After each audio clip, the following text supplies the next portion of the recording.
तो दोस्तों स्वागत है आप सभी का करियर डिफाइनर यूट्यूब चैनल पे। और आज के इस छोटे से सेशन में मैं आप लोगों के साथ शेयर करने वाला हूं कुछ लास्ट मिनट टिप्स, जिन चीजों का आपको खास ध्यान रखना है कलर परसों वाले एसबीआई क्लर्क पेपर देते वक्त।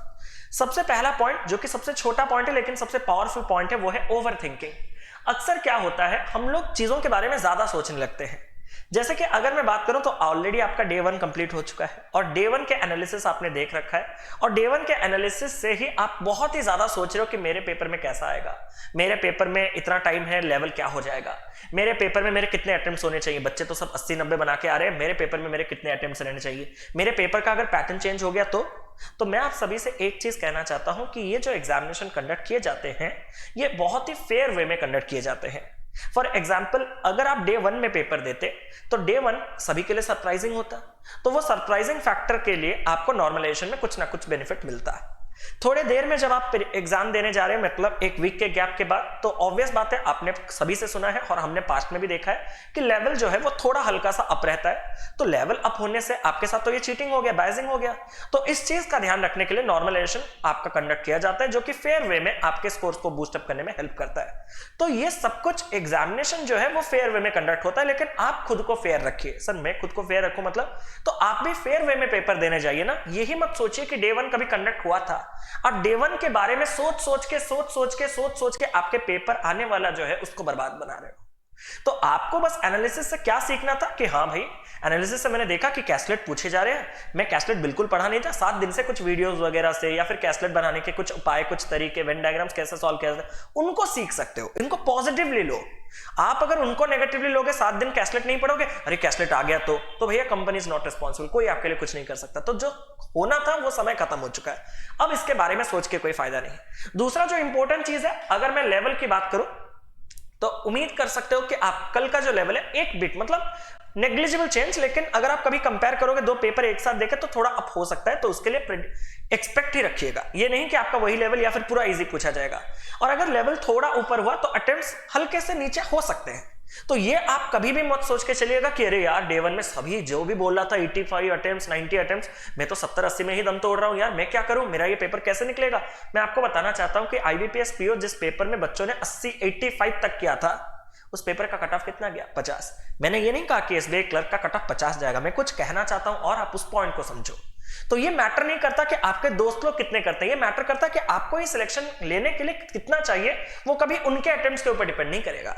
ये पेपर के रिक्रूटमेंट के लिए उसको जितने पार स्कोर के ऊपर बच्चे चाहिए वो कंप्लीटली उन सबसे अलग ही होगा। तो आप बस अपना बेस्ट देने पे फोकस कीजिए, किसी दूसरे के अटेम्प्ट्स के साथ खुद के अटेम्प्ट्स को कभी कंपेयर मत कीजिए। ऊपर से जो ज्यादा अटेम्प्ट्स करते हैं उनके एक्यूरेसी उतने ज्यादा बिगड़ते हैं, आपको पता होगा। तो आप एक चीज कीजिएगा, आप भले थोड़े कम अटेम्प्ट्स हो जाए, लेकिन जो भी अटेम्प्ट करेंगे स्पीड के साथ तो करेंगे ही, लेकिन एक्यूरेसी का ध्यान रखते हुए कि कोई भी सवाल मुझे गलत नहीं बनाने हैं। तो ये चीज ध्यान रखिएगा कि लेवल छोड़ा, जो भी अप हो डाउन हो, जो भी, आपको अपने स्पीड के साथ एक्यूरेसी का खासा ध्यान रखना है। और अगर मैं आपसे कहूं पैटर्न चेंज, तो आपको एक चीज मैं कहना चाहता हूं कि मैक्सिमम शिफ्ट में आपको रॉन्ग नंबर शिफ्ट सीरीज तो देखने के लिए मिलेगा ही मिलेगा, वो तो बात अलग है। आपको साथ ही साथ कैसलेट भी मिलेगा बहुत से शिफ्ट्स में, कल और परसों। अरे यार कैसलेट का स्पेलिंग ही गड़बड़ हो गया, रुक जाओ। तो अगर मैं बात करूं तो ये कैसलेट भी आप लोगों को मिलेगा। हाँ सर।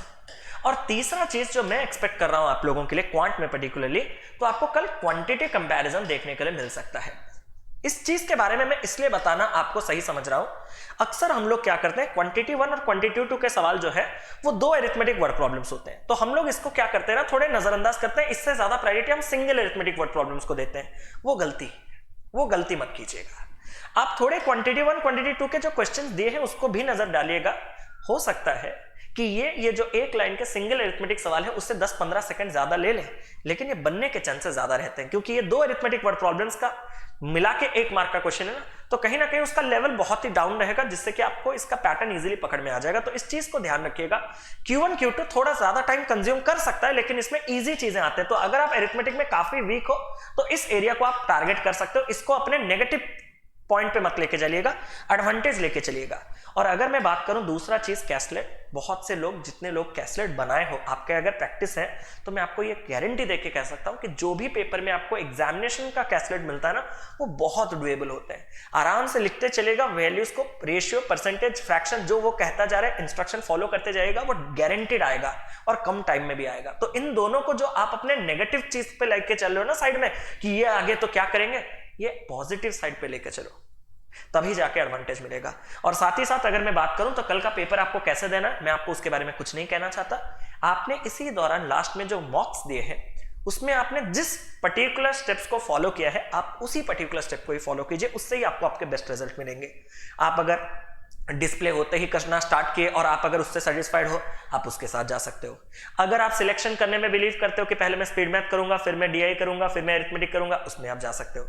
लेकिन अगर जितने लोग सीक्वेंस में जा रहे हैं वो जहां फंस रहे हैं, मैंने वो पॉइंट लास्ट टाइम भी बताया था, आज भी बता रहा हूं, कल से पहले एक बार फ्रेश हो जाओ कि अगर आपके पेपर में रॉन्ग नंबर सीरीज देखने के लिए मिल गया तो इसको स्पीड मैथ के सेक्शन में कंसिडर मत कीजिएगा, इसको थोड़ा लेट लीजिएगा, क्योंकि आपका यहां पे बहुत वीकनेस है, स्ट्रेंथ नहीं है आपका, मैंने फील किया है।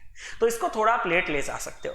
और साथ ही साथ हमने देखा है कि डे 1 में थोड़े कैलकुलेटिव डीआई भी आ रहे थे, तो इस बार भी हम एक्सपेक्ट कर ही सकते हैं। तो टेबुलर डेटा इंटरप्रिटेशन ही सबसे ज्यादा आपके कैलकुलेटिव फॉर्म में आ सकता है, क्योंकि वहां पे फिगर्स, नंबर्स काफी उटपटांग तरीके से वो डिस्प्ले कर सकता है, जिससे कि कैलकुलेशन थोड़ा एडिशन सब्ट्रैक्शन का बढ़ सकता है। तो जब अगर आपको टेबुलर डेटा इंटरप्रिटेशन थोड़े कैलकुलेटिव मिले तो इसको आप बाद में रख के आप पहले अरिथमेटिक को भी स्विच कर सकते हो। लेकिन अगर आप देखें कि एक नॉर्मल पाई चार्ट है doable, normal bar graph, normal line graph, सिर्फ वैल्यूज डिकोड करके वो डुएबल है, तो पहले डीआई निपटा के आप अरिथमेटिक के पास जा सकते हो। तो बस मैं यही कहना चाहता, और आपको ज्यादा मैं टाइम नहीं लूंगा। रीजनिंग में भी सेम चीज, आप पहले डुएबल चीजों को कर लीजिएगा, जो आपके inequality, syllogisms, coding, decoding, alphanumeric series वगैरह।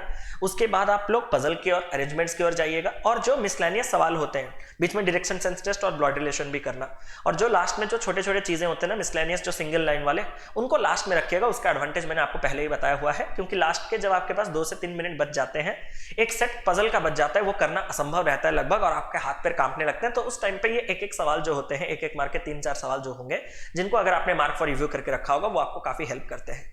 और इंग्लिश के लिए सिस्टम काफी आसान है, पूरे क्वेश्चंस बच्चे करके आ रहे हैं, तो आरसी तो आपको जाना है। अगर जाना है और समय बचता है तो आरसी को थोड़ा लेट पे जाइएगा, जैसे कि आपका पेशेंस बना रहे। स्टार्टिंग से आरसी के थ्रू जाओगे, और अगर आप इंग्लिश में एक पुअर स्टूडेंट हो तो आपका पेशेंस लॉस्ट हो जाएगा, बाकी आगे एरर डिटेक्शन में पढ़ने के लिए मन नहीं करेगा, क्योंकि जितना पढ़ने का आपका कोटा है वो आपने आरसी पढ़ के कर दिया होगा। तो एक बिलो एवरेज स्टूडेंट के लिए बस इतना ही सजेस्ट करूंगा, आरसी को बाद में रख के पहले एरर डिटेक्शन, पैराजम्बलिंग, वर्ड स्वैप वगैरह जो इजी चीजें उनको बटोर लीजिएगा, और उसके बाद यहाँ पे आइएगा। तो बस यही मैं कहना चाहता था, पेपर अच्छे से दीजिएगा, और हमेशा की तरह जो आप बोलते हैं ना कि सर अटेम्प्ट्स कितने करने हैं, आपका बेस्ट अटेम्प्ट ही सेफ अटेम्प्ट होना चाहिए। मैं हमेशा कहता हूं किसी दूसरे अटेम्प्ट्स के साथ आपको कोई मतलब नहीं होना चाहिए, आपका जो बेस्ट है वही आपको देना है, ताकि आपको बाद में रिग्रेट ना हो कि मैं और कर पाता, वो चीज ना आने दीजिएगा। और हाँ, स्पीड के साथ एक्यूरेसी के ऊपर ध्यान दीजिएगा। तो बस यही मैं कहना चाहता था आप लोगों के साथ। और एक छोटा सा चीज मैं आप लोगों के साथ और शेयर कर देता हूं। पहली बार आप लोगों के लिए 3 महीने का प्लस सब्सक्रिप्शन का प्लान एक्टिव किया गया है। तो अगर आप चाहते हो तो इस कोर्स को ले सकते हो। 3600 तो लिखा हुआ है, लेकिन अगर आप ये कोड इस्तेमाल करोगे तो आपको आपका मैक्सिमम पॉसिबल डिस्काउंट मिल जाएगा। इससे इंडिया के टॉप एजुकेटर्स, टॉप बैचेस जो सारे चल रहे हैं अकेडमी पे, उन सबको आप एक्सेस कर सकते हो। और ये मैं इसलिए बता रहा हूं क्योंकि इस एग्जामिनेशन के बाद जो तुरंत आपके सामने एग्जामिनेशन होगा वो SBI PO का होगा। तो उसके प्री और मेंस की तैयारी एक साथ आपको अभी से चालू करना है। इसीलिए मैं आपको सजेस्ट कर रहा हूं कि इस बैच को, जो प्रीमियर बैच है जहां पे इंडिया के टॉप एजुकेटर्स आपको पढ़ा रहे हैं, उस बैच को जरूर से ज्वाइन कर लीजिएगा। काफी हेल्पफुल होने वाला है अपकमिंग एग्जामिनेशन के लिए। बैच डिटेल्स सारे के सारे मेरे प्रोफाइल पे जब आप विजिट करोगे तो आपको पता चल जाएगा। तो अपने कन्वीनियंस के हिसाब से सारे बैचेस को आप ज्वाइन कर लीजिएगा। बस यही कहना था। तो that's it for today. All the best. सभी लोग जबरदस्त तरीके से पेपर देना और बताना जरूर से कि क्या कुछ रहा। मेरा सेल्फ गिवन एनालिसिस मैं 20th को जब पेपर दूंगा तो आप तक पहुंचा दूंगा। Love you all, take care, God bless you, thank you so much, all the best.